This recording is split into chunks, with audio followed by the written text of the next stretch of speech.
Merhaba arkadaşlar, Takı Tasarım YouTube kanalıma hoş geldiniz. Ben İlknur Dökmez. Bugün sizlere bu gördüğünüz küçük parçanın yapımını göstereceğim. Bundan isterseniz bileklik yapabilirsiniz. Burada gördüğünüz makrome kapamayı başka bir videoda hazırlayacağım sizlere. Bilenleriniz tabii ki önceden yapabilir. Tabii onun için de paraşüt ipi ya da makromelik ip gerekli. Gerekli olan malzemelere geçelim. Bu modelde ben 11'e 0 delik boncuk kullandım. 1, 2, 3 renk olarak. Yine Miyuki markasının 11'e 0 boncuğunu kullandım. Burada gördüğünüz boncuğun büyüklüğü 4 milimlik. Dolar Beatbox'tan gelmişti. Bugün sizlere daha açık rengini kullanacağım. 11'e 0 delika boncuk ve yine 11'e 0 Miyuki markasının düzgün kesimli boncuğu ve aynı zamanda buradaki 4 milimlik boncuklar. Miyuki markasının delika boncuklarını kullanırken ince yapılı ip kullanıyorum. Siz de farklı bir boncuk ipi tabii ki kullanabilirsiniz. Burada gördüğünüz metal aparattan gerekli. Nal aparatı deniyor. Yani nal şeklinde bu aparat metal olarak. Şöyle elime herhalde koyarsam daha iyi görünür. Bu şekilde. Bu ipin yıpranmasını engelleyen bir metal aparat. Şuradan gördüğünüz gibi şöyle deliği var ve üst tarafa doğru geliyor ip. Korumalı yani. Tabii ki makas gerekli. Şimdi yapım aşamasına geçebiliriz.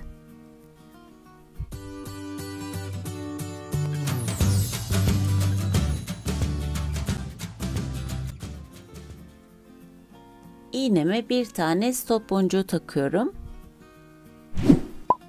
Aşağı kadar indiriyorum.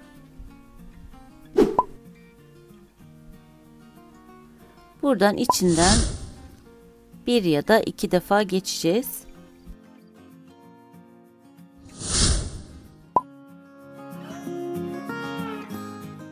Burada dikkat etmemiz gereken ipin arasından iğneyi geçirmemek. Çıkartırken biraz daha zor olur o zaman. Bu şekilde kaymasını engelliyoruz ve çıkartırken de şuradan aradan girdirerek boncuğu açıyoruz ya da biraz elimizde çektiğimiz zaman eğer boncuk genişse zaten çıkar. Ve iğneme bir tane nal aparatı takıyorum aşağı bölümünden. Aşağı kadar indirdim. Diğer tarafından tekrar aşağı doğru iniyorum. Dikkat etmemiz gereken burada ip olukta kalacak. Bu şekilde. Ve iğnemi bu şekilde diziyorum. 2 tane mor, bir tane pembe, bir tane gri, bir tane pembe, 2 tane mor, bir tane 4 milimlik boncuk ve 2 tane mor, bir tane pembe, bir tane gri, bir tane pembe, 2 tane mor boncuk takıyorum ve tekrar bir tane de nal aparatından takıyorum. Aşağı kadar indiriyorum. Ve nal aparatının diğer tarafından giriyorum.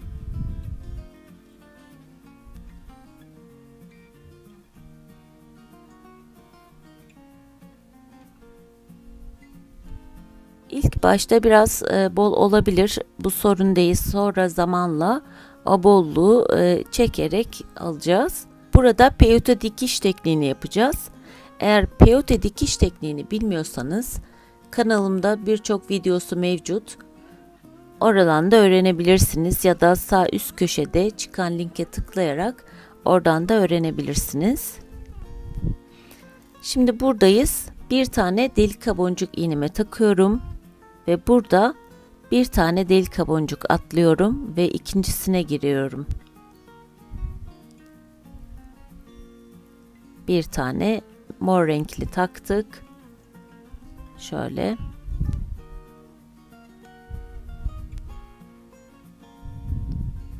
Bir tane pembe delika boncuk takıyorum iğneme. Burada pembeyi atlıyoruz ve griden giriyorum.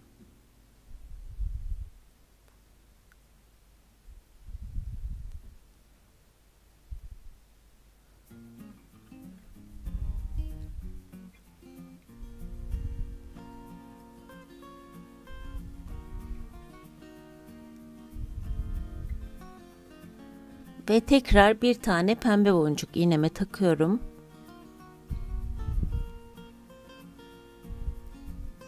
Burada pembeyi atlıyoruz ve buradan mor renkli boncuktan geçiyorum.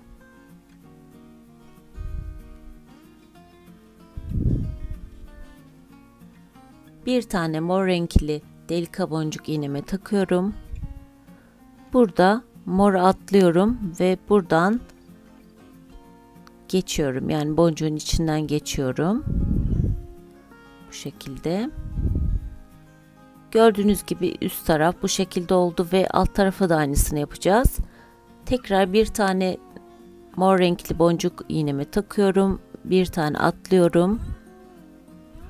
Buradan ikincisinden geçiyorum.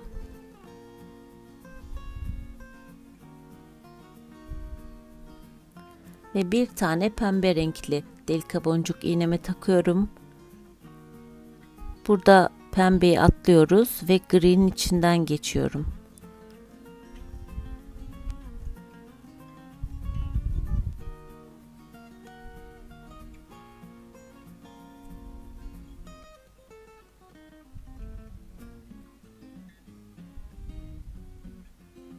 Şu an gri boncuğun içindeyiz ve bir tane pembe renkli boncuk aldım. Pembeyi atladım ve morun içinden geçiyorum.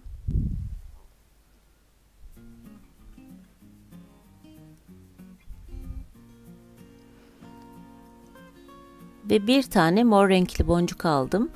Burada gördüğünüz gibi mor boşta ama burada yapmamız gereken buradan şöyle boncuğu da gevşeteyim. Diğer taraftan gireceğim. Yani buradan.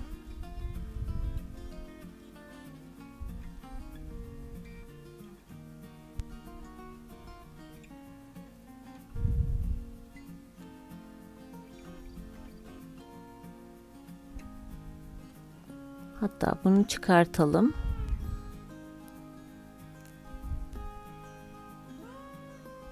Bu şekilde oldu. Ve buradan diğer tarafından geçeceğiz.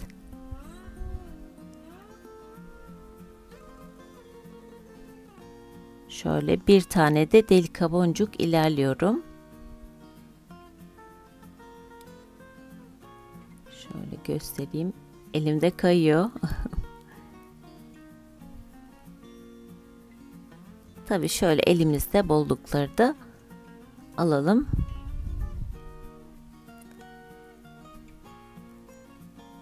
Bu şekilde. Bir tane mor renkli delika boncuk taktım iğneme. Şu an buradayız. Ve bunu atlıyoruz ikinciyi. Buradan pembe boncuktan geçiyorum.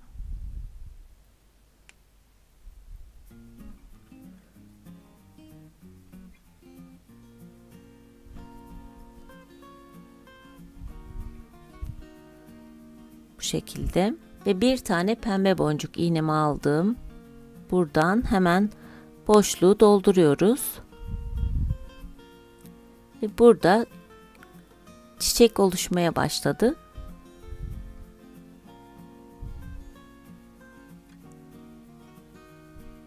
Burada tekrar bir tane mor renkli delika boncuk taktım. Hemen şöyle tutayım. Bu şekilde tutayım. Boncuğu atlıyoruz ya da boşluğu dolduruyoruz. O şekilde de diyebiliriz.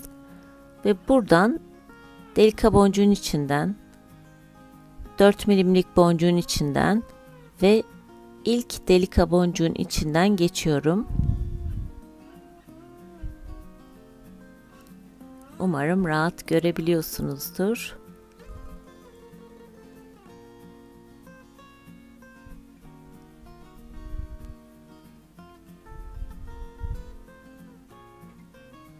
şekilde. Tekrar bir tane mor renkli delika boncuk taktım iğneme. Burada hemen pembeden geçiyorum. Şöyle.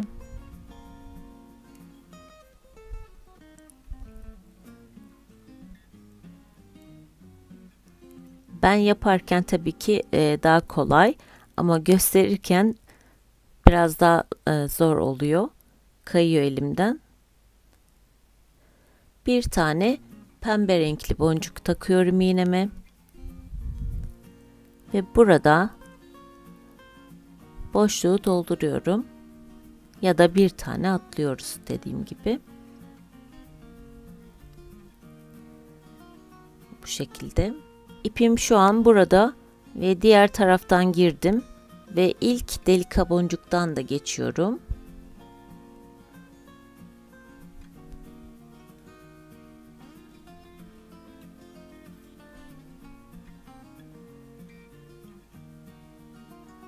Bu şekilde. Ve bir tane mor renkli delika boncuk takıyorum iğneme. Buradaki boşluğu dolduruyoruz. Pembeden geçiyorum.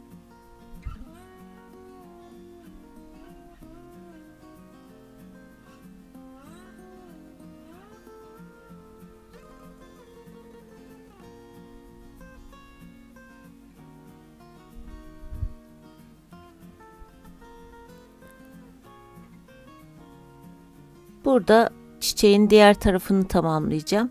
O yüzden bir tane pembe boncuk iğneme takıyorum. Ve buradan diğer pembeden geçiyorum.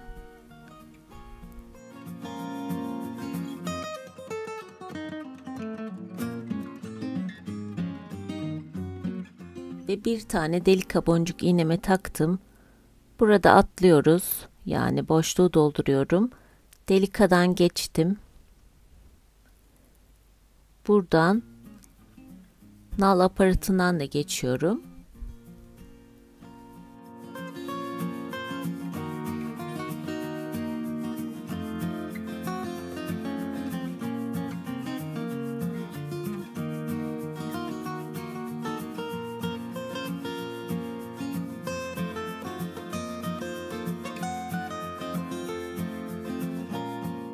Şu an ipim burada ve diğer taraftan geçiyorum.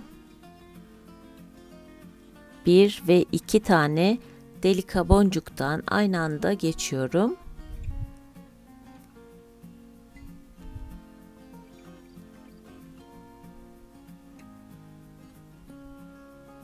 Böyle. Şu an buradayız. Ve tekrar iğneme mor renkli boncuk iğnemi takıyorum. Buradan pembeden geçiyorum. Farkındaysanız yavaş yavaş azalmaya başladı üst taraf. Şu an buradayız. Pembe boncuktan çıktık ve iğneme tekrar mor renkli delika boncuk aldım. Buradan 2 tane delika boncuğun içinden geçiyorum, mor renklilerden.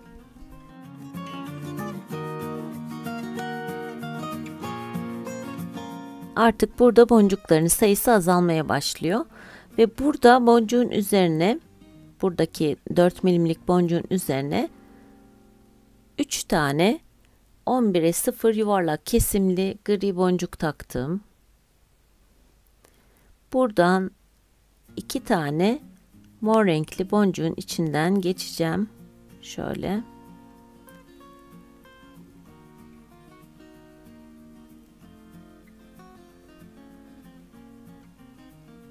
Aynı anda geçiyoruz içinden.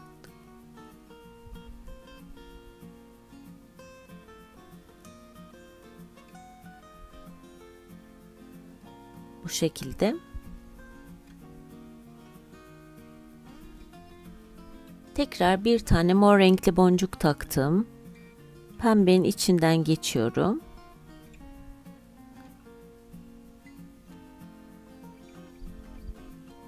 İpim şu an pembenin içinde.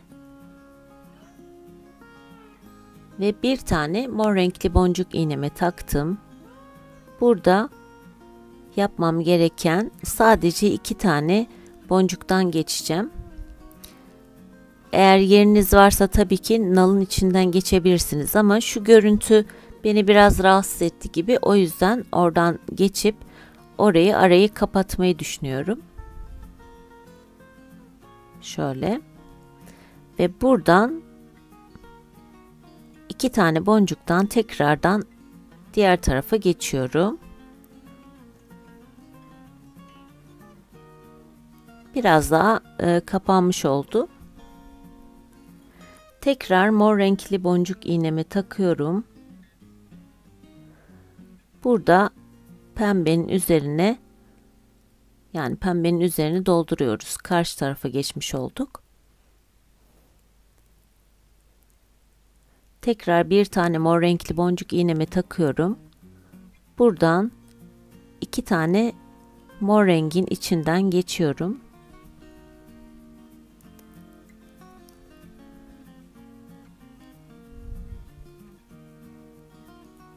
Bu şekilde ve tekrar iğneme 3 tane 11'i 0 boncuk takıyorum.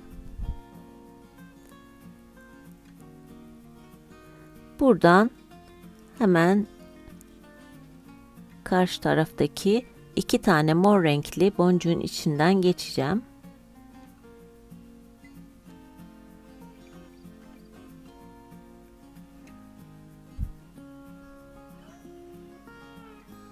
Aynı anda ikisinden de geçtim ve ortayı da tamamlamış olduk.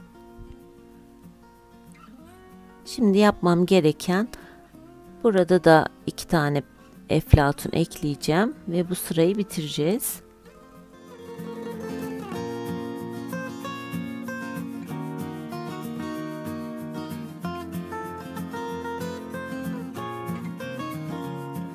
Diğer tarafta yaptığım gibi burada da 2 tane boncuğun içinden geçeceğim. Bir tane mor renkli boncuk alarak ve bu arayı yine kapatacağım. Buradan giriyorum ve 3 tane mor renkli boncuğun içinden geçtim.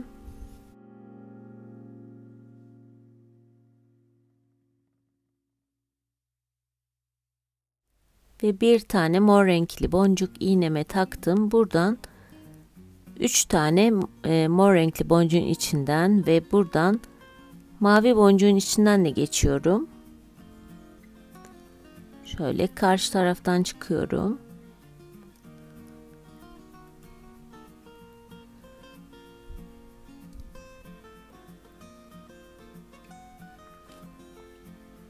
Burayı artık anlamışsınızdır ve tekrar buradan üste doğru çıkacağım mor renkli boncukların içinden ve üçünden aynı anda geçiyorum.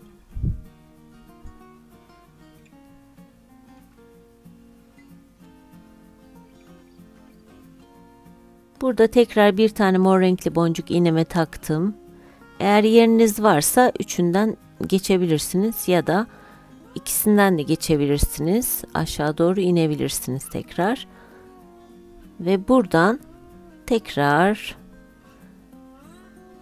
karşıdaki mor renkli boncuğun içinden geçiyorum. Ve karşıya geçmiş oldum.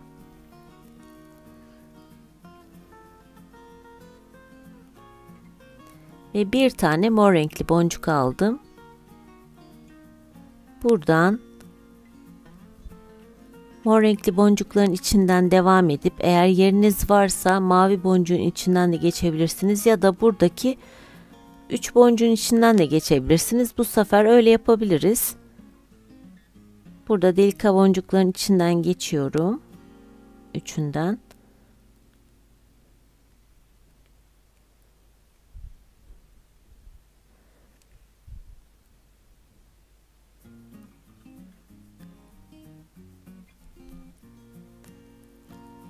Buradan üçünden aynı anda geçiyorum.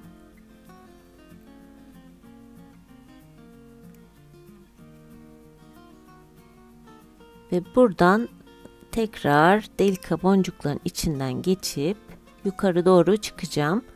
Buraya doğru, orta kısma doğru geleceğim. Artık darlaşmaya başladı. O yüzden biraz dikkat edelim boncukların kırılmaması için.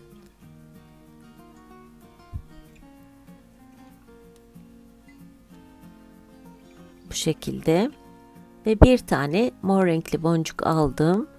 Buradan yukarı doğru geçeceğim. 2 tanesinden de geçebiliriz. Şöyle. Ve gördüğünüz gibi bitti bilekliğimiz. Çok tatlı oldu. Ve şimdi ipi aralardan dolaştıracağım. Şu an buradayız. Ve hemen yanındaki boncuğa giriyorum.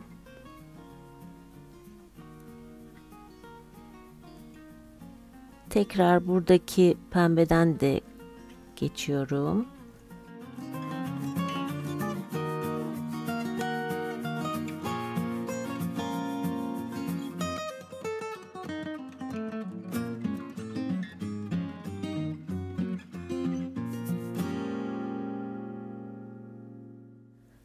Şu an ipi kesebiliriz.